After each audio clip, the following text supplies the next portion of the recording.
কেন রে ওই কথা বলছিস? কেন রে ওই কথা বলছিস বুড়ি? কেন ওই কথা বলছিস? এই দেখো বন্ধুরা, একটা জিনিস দেখাই তোমাদের। এই দেখো, এই যে ধুনো দিয়েছি, এই যে।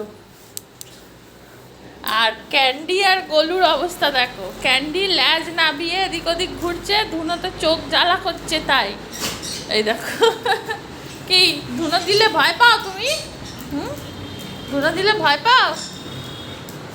হ্যাঁ, এই দেখো দুজনে ধুনো দিয়েছি, দুজনে খালি কোথায় লুকোবে ভেবে পাচ্ছে না।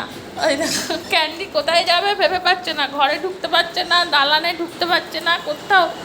ওই যে খালি টহল দিচ্ছে এদিক ওদিক, পায়চালি করছে। ওই দেখো, দেখেছো সারা ঘরে ধুনো ধোয়া হয়ে গেছে আর ওর হয়ে গেছে অসুবিধে। কি অবস্থা দেখো।